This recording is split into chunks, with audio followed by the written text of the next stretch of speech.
ओम नमोर्यन्ताणं नमो सिद्धाणं नमो आर्याणं नमो वज्रायणं नमो लोहे सवसाहुणम् मंगलम भगवान वीरो मंगलम गौतमो गणी मंगलम कुंद कुंदार्यो जैन धर्मोस्तु मंगलम ओंकार बिंदु संयुक्तम नित्यं जायन्ति योगिनः कामदं मोक्षदं चैव ओंकाराय नमो नमः अहोपकार जिनवरनो कुंदनो ध्वनि दिव्यनो जीन कुंद ध्वनि आप्या अहो आ गुरु काहननो तुझ ज्ञान ध्यान नो रंग अमया दर्श रहो ओ शिव पद तक तुझ संग माता हाथ करो।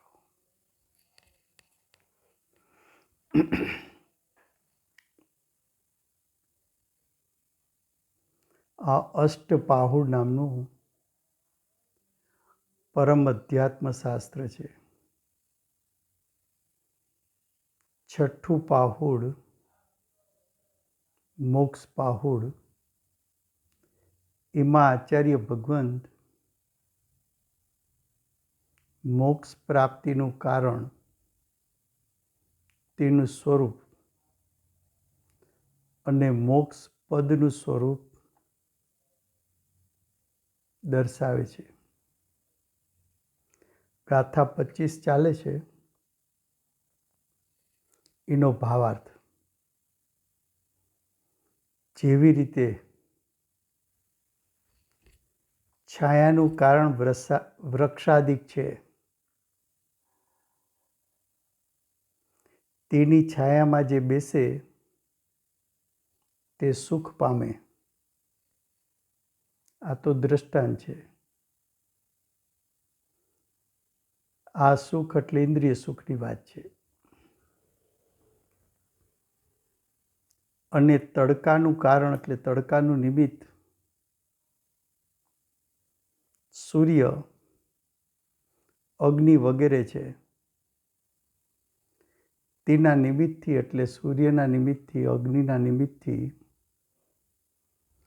આ તાપ એટલે અશાંતિ, આકુળતા હોય છે. અહીંયા જે આતાપ એટલે ઇન્દ્રિય દુઃખ.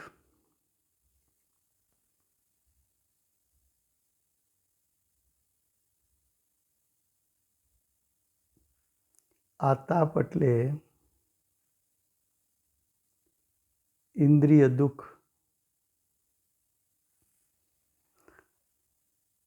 તો છાયાથી સુખ અને તડકાથી દુઃખ એક દ્રષ્ટાંત છે. હવે કે છે જે જીવ તેમાં બેસે છે તેમાં એટલે આતાપમાં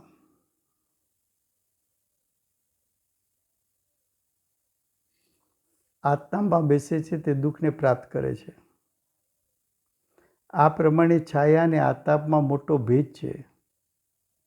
બંને વચ્ચે અંતર છે, કારણ કે બંનેનું ફળ જુદું છે.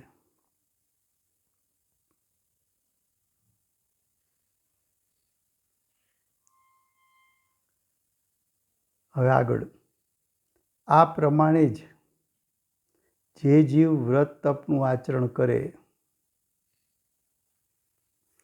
આ પ્રમાણે એટલે આ દ્રષ્ટાંત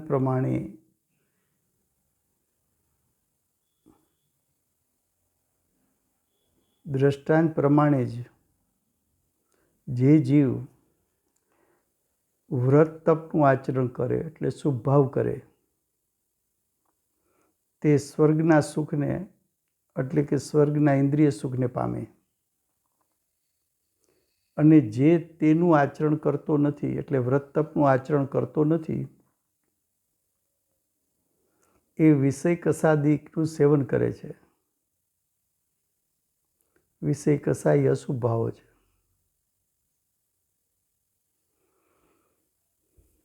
તે જીવ નરકના દુઃખને ભોગવે છે. આ પ્રમાણે તે બંનેમાં એટલે શુભ ભાવ અને અશુભ ભાવમાં મોટો ભેદ છે, મોટો અંતર છે, મોટું તફાવત છે.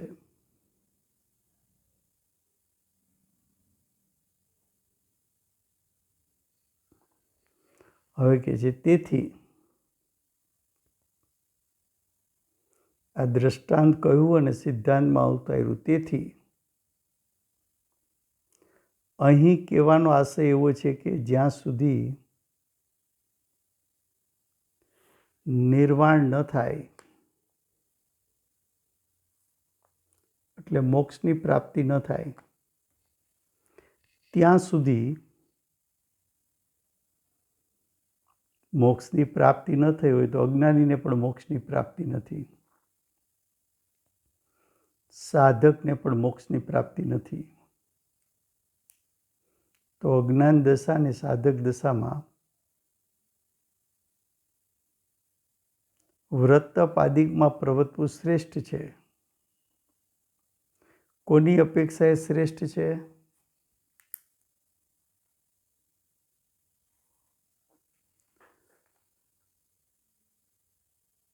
કોની અપેક્ષાએ શ્રેષ્ઠ છે? તો કે અશુભ ભાવની અપેક્ષાએ શ્રેષ્ઠ છે. તેનાથી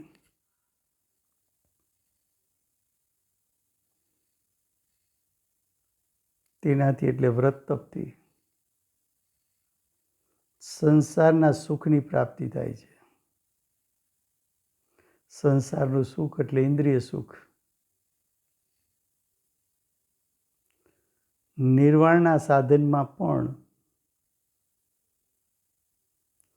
તે સહકારી છે. કોણ સહકારી છે? શુભ ભાવ. સહકારી એટલે નિમિત્ત છે, શુભ ભાવ નિમિત્ત છે. વિષય કસા આદિકની પ્રવૃત્તિનું ફળ તો કેવળ માત્ર નરકાદિના દુઃખ જ છે. તે દુઃખોના કારણનું સેવન કરવું એટલે પાપની પ્રવૃત્તિનું સેવન કરવું તે તો મોટી ભૂલ છે. આ પ્રમાણે જાણવું જોઈએ. શું કહે છે અહીંયા? 3 વાત લીધી.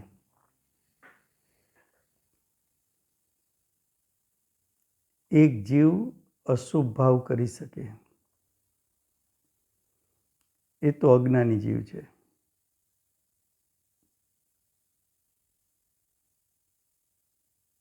અજ્ઞાની શુભ ભાવ પણ કરી શકે. તો અજ્ઞાનીએ પોતાના પરિણામ શુભ અશુભ 2 પ્રકારના કરી શકે. તો અશુભની અપેક્ષાએ શુભ પરિણામ સારા છે. કેમ કે અશુભની અપેક્ષાએ શુભ પરિણામના નિમિત્તે જીવને બાહ્ય સંયોગો અનુકૂળ હોવાથી ઇન્દ્રિય સુખને ભોગવે છે. બીજું, શુભ ભાવના ફળમાં પછીના ભાવોમાં પણ સાચા દેવશાસ્ત્ર ગુરુનો યોગ થવાની સંભાવના છે, માટે અશુભ ભાવ કરતાં શુભ ભાવ સારા છે. આ વાત થઈ અજ્ઞાની માટે. હવે જ્ઞાની સાધક 4 થી 12 ગુણસ્થાન. તો સાધક જીવ 4થે 5મે ગુણસ્થાને અશુભ ભાવ પણ કરી શકે, શુભ ભાવ પણ કરી શકે અને શુદ્ધ ભાવ પણ કરી શકે.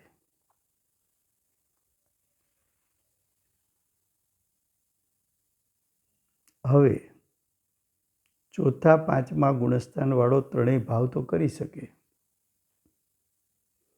પણ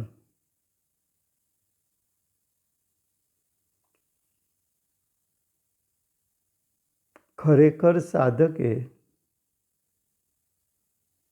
શુદ્ધ ભાવ કરવો જોઈએ, શુદ્ધ ભાવમાં ટકી રહેવું જોઈએ. પણ એટલો ઉગ્ર પુરુષાર્થ ન ચાલે ત્યારે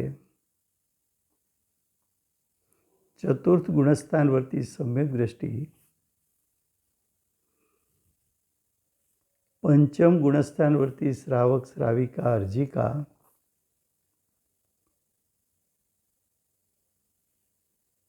એ અશુભ ભાવ કરવા તો માગતા નથી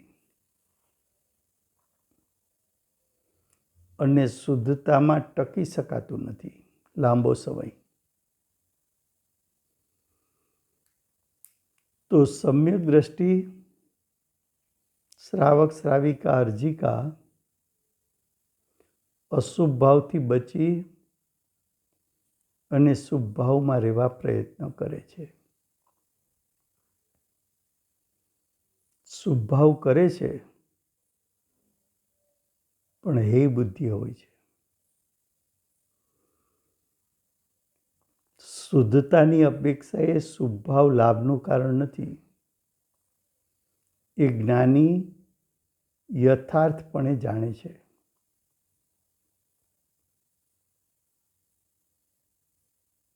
માટે જ્ઞાની શુભ ભાવમાં જોવા મળશે, જેનું ફળ સ્વર્ગની પ્રાપ્તિ થાય,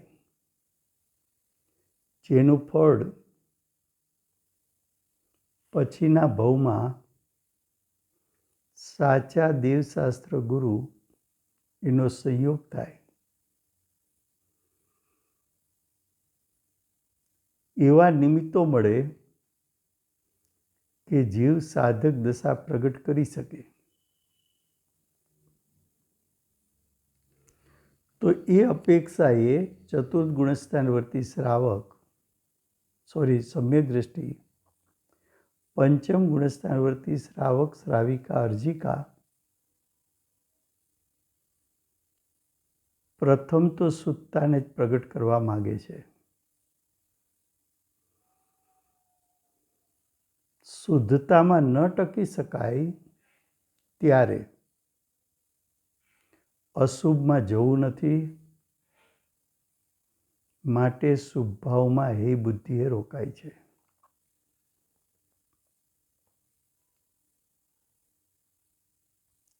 મુનિની ભૂમિકામાં મુનિને હવે અશુભ ભાવ નથી, તો મુનિ માટે તો બે જ વિકલ્પ છે. એક જ્ઞાયકમાં વારંવાર સ્થિરતા કરે, શુદ્ધિની વૃદ્ધિ કરે. સ્વભાવનું લક્ષ છૂટે ત્યારે 5 મહાવ્રત સમિતિ ગુપ્તી કે 5 ઇન્દ્રિય જય કે 5 આચાર કે 6 આવશ્યક કે 10 લક્ષણ ધર્મની ભાવના ભાવે 12 પ્રકારે વૈરાગ્યની 12 ભાવના ભાવે, 12 પ્રકારના તપો એનું પાલન કરે, 22 પરિસ જય કરે, 28 મૂળગુણનું પાલન કરે, ધ્યાન કરે, આ બધી પ્રવૃત્તિ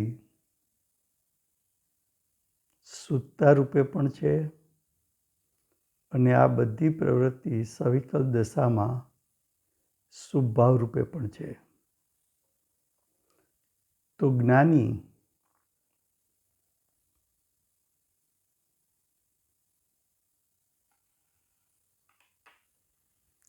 એના પરિણામમાં ચોથા પાંચમા ગુણસ્થાન સુધી અશુભ ભાવ, શુભ ભાવ અને શુદ્ધ ભાવ હોય છે. છઠ્ઠે સાતમે ગુણસ્થાને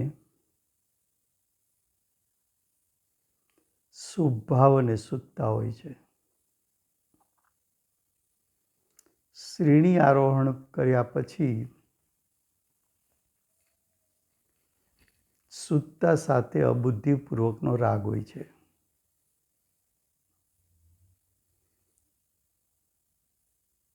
તો અજ્ઞાની હોય તો પણ એના શુભ ભાવના ફળમાં સ્વર્ગ આદિ ગતિ મળે, સાચા દેવગુરુ શાસ્ત્રનો સંયોગ મળે, સાધકને પણ શુદ્ધતાનું ફળ મોક્ષ આવશે અને શુભ ભાવનું ફળ સ્વર્ગ મળશે. 12મા ગુણસ્થાનના અંતે અબુદ્ધિપૂર્વકનો રાગ પણ છૂટી જતા 13મા ગુણસ્થાનમાં પ્રવેશ કરતા અર્યંત પદમાં અનંત ચતુષ્ટયની પ્રગટતા થતાં અર્યંત પરમાત્માને શુભ અશુભ બંને ભાવનો ત્યાગ થઈ જાય છે. તો મુનિની ભૂમિકામાં અથવા સાધકની ભૂમિકામાં જે શુદ્ધતા પ્રગટી છે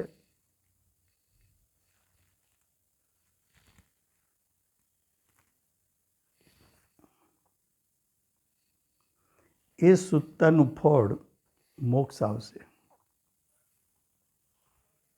હવે ગાથા 26 હવે કહે છે કે સંસારમાં રહે ત્યાં સુધી વ્રત તપનું પાલન શ્રેષ્ઠ કહ્યું, પરંતુ જે સંસારથી નીકળવા ઈચ્છે છે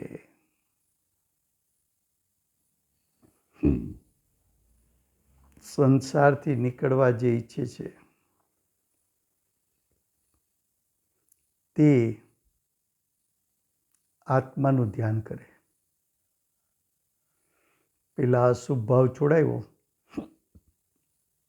હવે શુભ ભાવ પણ છોડાવવો છે. સંસાર દશા ક્યાં સુધી?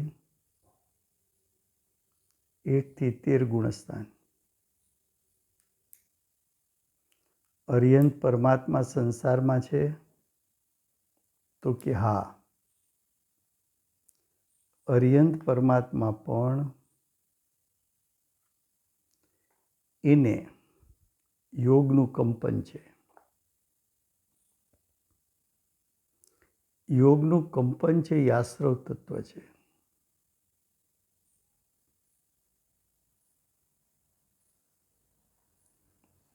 તો જ્યાં સુધી આશ્રવ તત્વ છે, આશ્રવ તત્વ એક તત્વ એવું છે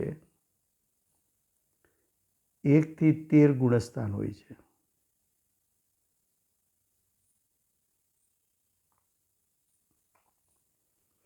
ત્યાં સુધી વ્રત તપનું પાલન શ્રેષ્ઠ કહ્યું. વ્રત તપનું પાલન શ્રેષ્ઠ કહ્યું. પરંતુ જે સંસારથી નીકળવા ઈચ્છે છે તે આત્માનું ધ્યાન કરે. જે સંસારથી નીકળવા ઈચ્છે છે, સંસાર એટલે ચાર ગતિ. સંસાર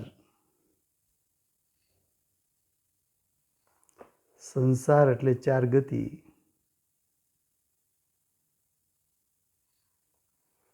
જો ગાથા 26 એના શબ્દો.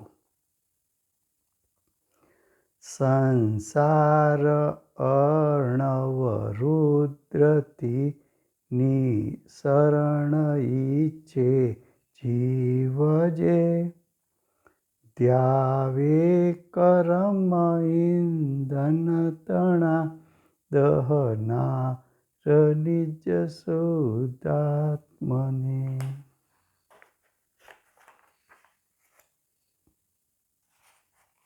શું કહે છે? જે જીવ રુદ્ર અર્થાત મોટા વિસ્તારરૂપ સંસારરૂપી સમુદ્રથી નીકળવા ઈચ્છે છે, જે જીવ એટલે કયો જીવ? સંસારી જીવ. જે જીવ એટલે મિથ્યા દ્રષ્ટિ. જે જીવ એટલે અજ્ઞાની. તો કે છે જે જીવ અજ્ઞાની જીવ, મિથ્યા દ્રષ્ટિ જીવ, ચાર ગતિમાં રખડનારો જીવ, સંસારી જીવ મોટા વિસ્તારરૂપ સંસારરૂપી સમુદ્રથી નીકળવા ઈચ્છે છે.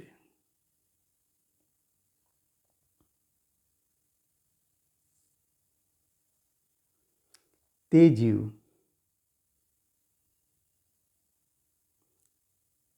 કર્મરૂપી ઈંધણને દહન કરવાવાળા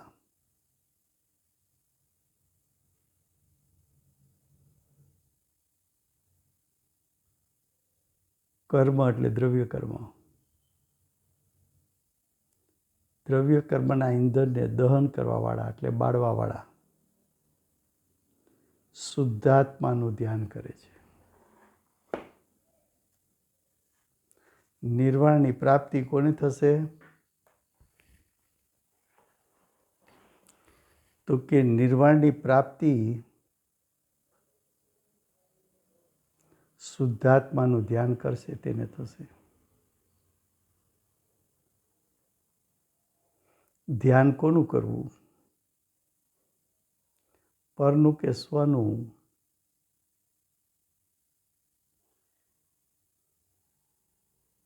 ધ્યાન કોનું કરવું?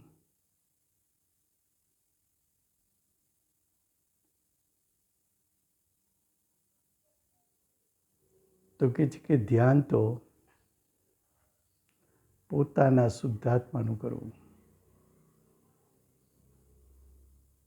હવે કે છે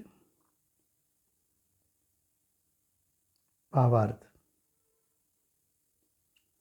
નિર્વાણની પ્રાપ્તિ દ્રવ્ય કર્મનો નાશ થાય ત્યારે થાય છે. નિર્વાણની પ્રાપ્તિ ક્યારે થાય? દ્રવ્ય કર્મનો નાશ થાય ત્યારે.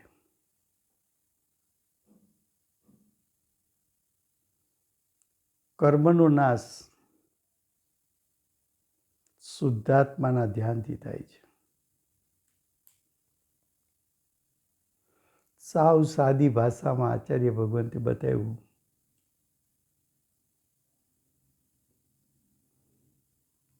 તારે મોક્ષની પ્રાપ્તિ કરવી છે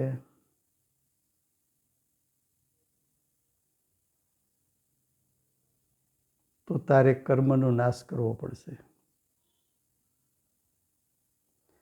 કર્મનો નાશ કરવા શું કરવું?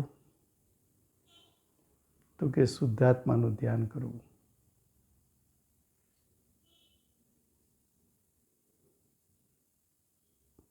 શુદ્ધાત્માનું ધ્યાન કરવું. તેથી જે જીવ સંસારમાંથી નીકળીને મોક્ષને ઈચ્છે છે,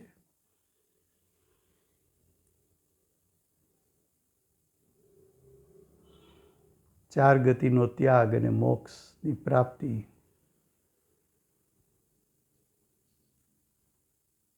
સંસારનો વ્યય અને મોક્ષનો ઉત્પાદ,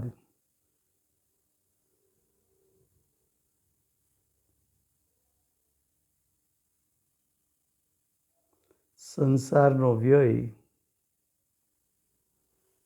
મોક્ષનો ઉત્પાદ ઈચ્છે છે તે શુદ્ધાત્મા કે જે કર્મબળથી રહિત,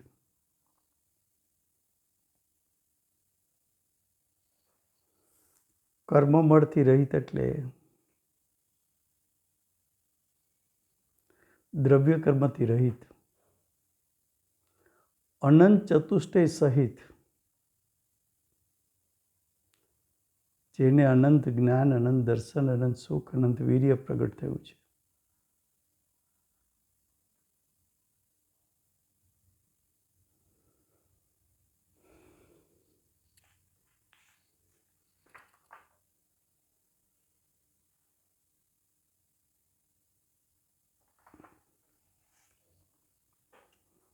સંસારમાં રહેવું હોય તો શુભ અશુભ ભાવ કર.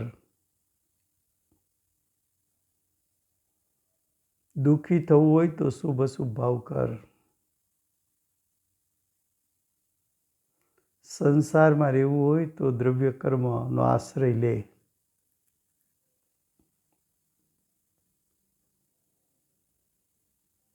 પણ જો સુખની પ્રાપ્તિ કરવી હોય, અતિન્દ્રિય સુખની, તો મોક્ષને પ્રગટ કર.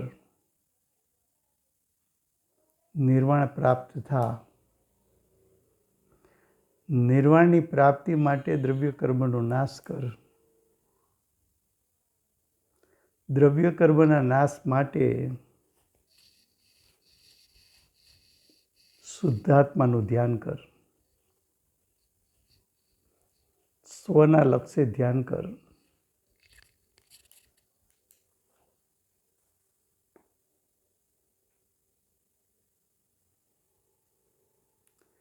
સ્વસ્વભાવ,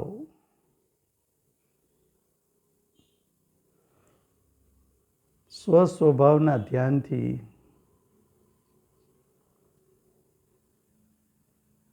મોક્ષની પ્રાપ્તિ થાય છે. માટે સંસારમાંથી નીકળી મોક્ષને ઈચ્છે તે શુદ્ધાત્મા કે જે કર્મબળથી રહિત, અનંત ચતુષ્ટય સહિત,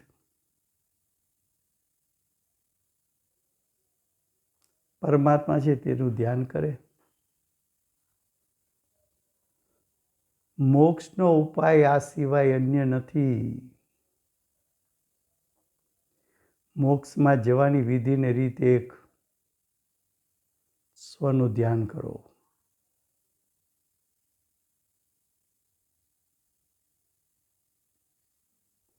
હવે ગાથા 27. 26 ગાથામાં એમ ઉપદેશ આપ્યો કે સ્વનું ધ્યાન કરો, શુદ્ધાત્માનું ધ્યાન કરો. ત્યાર પછી એમ કહે છે આત્માનું ધ્યાન કરવાની વિધિ બતાવે છે.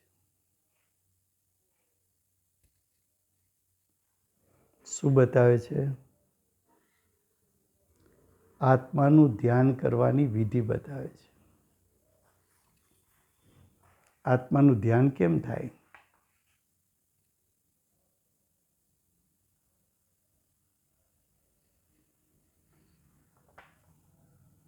ગાથા 27 એના શબ્દો છે, સગડા કસાયો મોહ રાગ વીરો તમદગા રવતજી ધ્યાનસ્ત ધ્યાવે આત્મને વ્યવહાર લૌકિક છૂટી. ભાવાર્થ: મુનિ આવા થઈને આત્માનું ધ્યાન કરે. મુનિ કેવા થઈને આત્માનું ધ્યાન કરે? તો કે સઘળા કસાયોને તજે, સઘળા મોહને તજે, સઘળા રાગને તજે,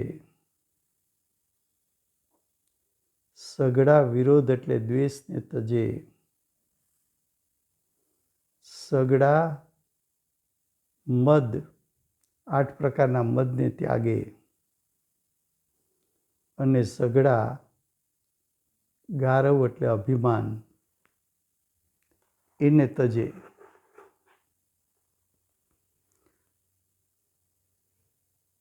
તો મોહ તજો,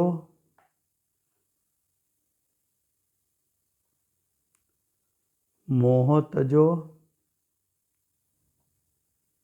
રાગ તજો, દ્વેષ તજો, મદ અને ગારવ તજો.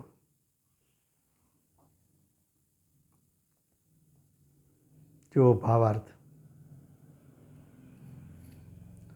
મુનિ આવા થઈને આત્માનું ધ્યાન કરે.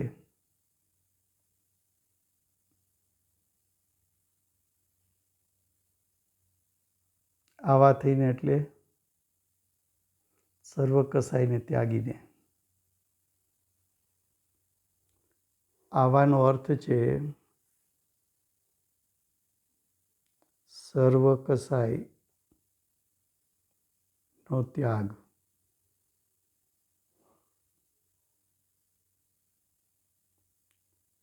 મોહનો ત્યાગ, રાગનો ત્યાગ, દ્વેષનો ત્યાગ, મદનો ત્યાગ, ગારવનો ત્યાગ. અહીં કોઈ પૂછે છે કે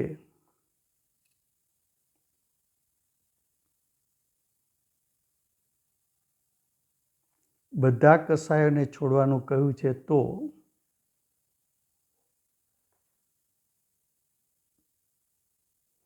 તેમાં ગારવ અને મદાદિક આવી ગયા. તેમને જુદા શા માટે કહ્યા? તેનું સમાધાન: આ બધાય કસાયોમાં તો ગર્ભિત છે જ.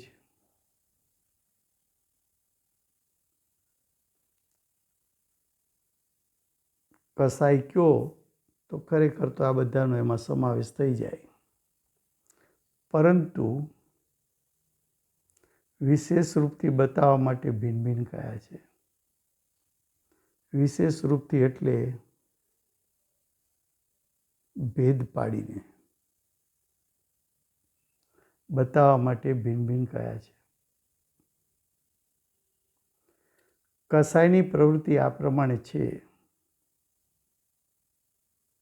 કસાયની પ્રવૃત્તિ કયા પ્રમાણે છે?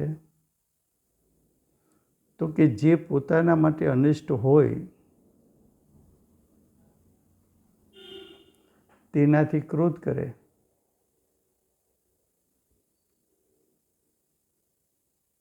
જે પોતાના માટે અનિષ્ટ નુકસાનનું કારણ,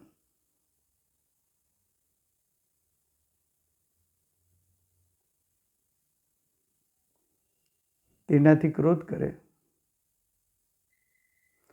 અન્યને નીચા સમજી માન કરે,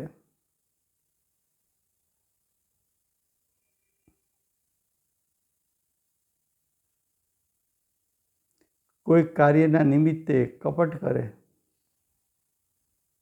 માયાચાર,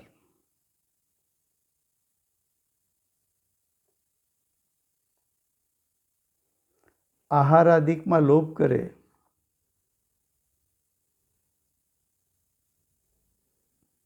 આહારાદિકની ઈચ્છા એને લોભ કીધો. આ ગારવ છે. તે રસવૃદ્ધિ અને સાતા એમ 3 પ્રકારનો છે.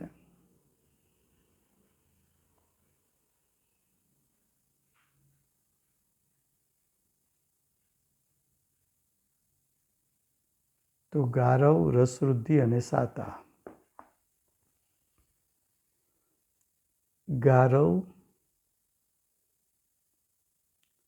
રસવૃદ્ધિ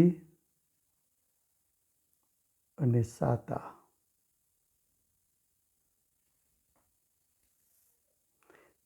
તે જો કે માન કસાઈમાં ગર્ભિત છે, તો પણ તેમાં પ્રમાદની બહુલતા હોવાથી, બહુલતા એટલે મુખ્યતા, પ્રમાદની મુખ્યતા હોવાથી ભિન્ન રૂપે એટલે કે ભેદ પાડીને કયા છે. શું કહ્યું?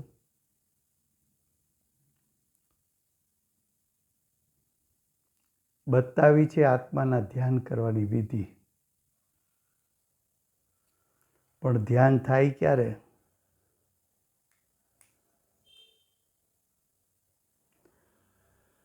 તો કે કસાયનું લક્ષ છોડ,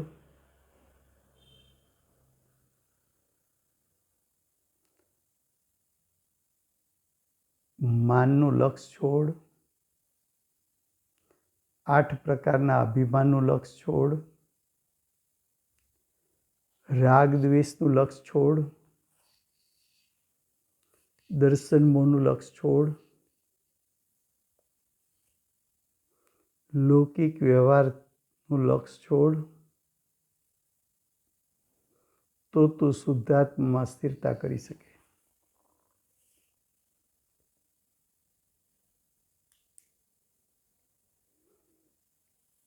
હવે છેલ્લો પેરેગ્રાફ 27 ગાથાના ભાવાર્થનો.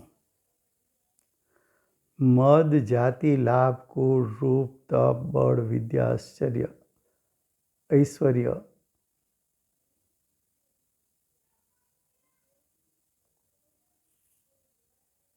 તેનો હોય છે. મદના 8 પ્રકાર.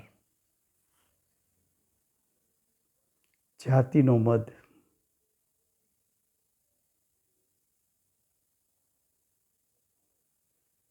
લાભનો મદ એટલે ધનનો લાભ મદ,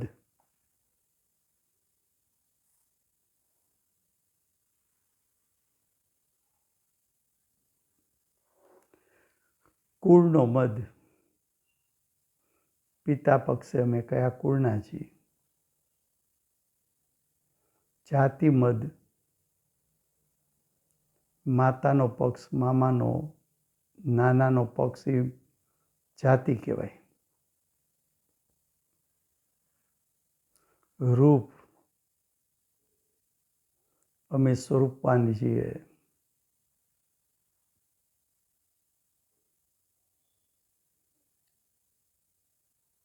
વિશ્વમાં રૂપમાં અમે પ્રથમ નંબર આવ્યા,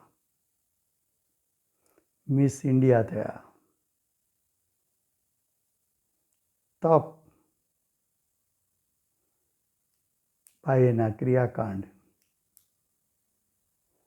બળ એટલે બાહુબળ, વિદ્યા એટલે જ્ઞાન બળ, ઐશ્વર્ય અમારા જેવું કોઈ શક્તિશાળી નથી.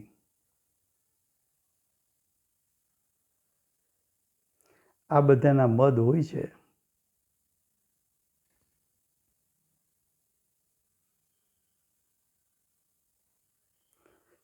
તે ન કરે એટલે મદ ન કરે. રાગ દ્વેષ પ્રીતિ અપ્રીતિને કહે છે. રાગ એટલે પ્રીતિ,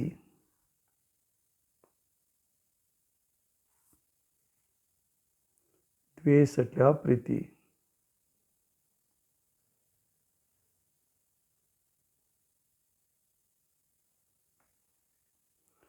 કોઈથી પ્રીતિ કરવી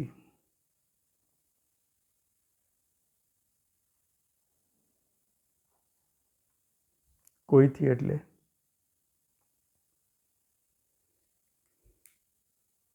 કોઈ પણ પદાર્થ પ્રત્યે પ્રીતિ કરવી, કોઈ પદાર્થ પ્રત્યે અપ્રીતિ કરવી.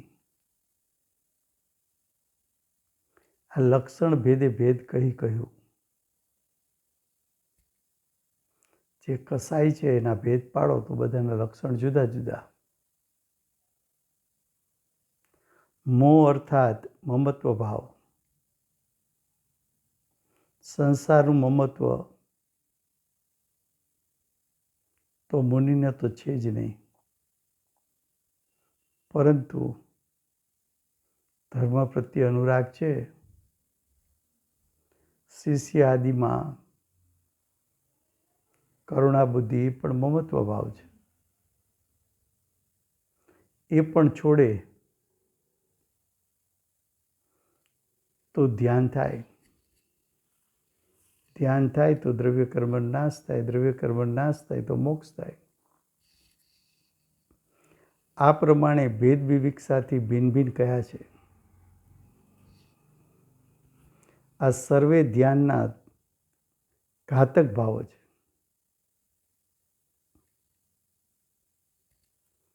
ધ્યાન શું કામ ન થાય? તો કે જ્યાં સુધી કસાય છે, ગારવ છે, મદ છે, રાગ છે, દ્વેષ છે, મોહ છે, ત્યાં સુધી ધ્યાન થતું નથી. આ બધું તારે છોડવું પડશે.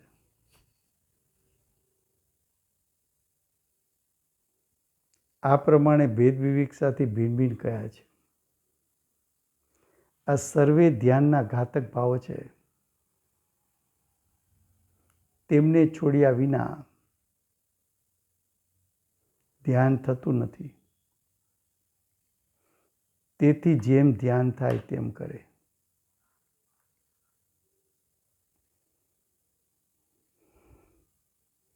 આત્મ સ્વભાવમાં સ્થિરતા થાય એવું કરવું. ધ્યાનનો ટૂંકો અર્થ શું? તો કે આત્મ સ્વભાવમાં સ્થિરતા.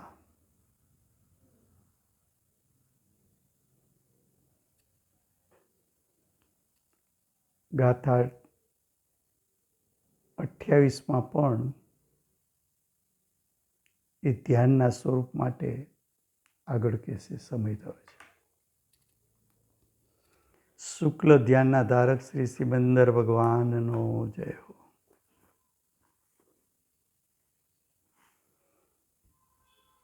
ધર્મ ધ્યાનના ધારક કુંદકુંદાચાર્ય દેવનો જય હો.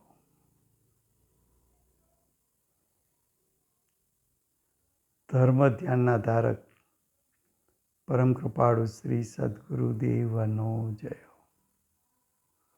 ધર્મ ધ્યાનના ધારક પ્રશમૂર્તિ ભગવતી માતનો જય હો. અષ્ટ જીનવાણી માતનો જય હો. પરમ દિગંબર જૈન ધર્મનો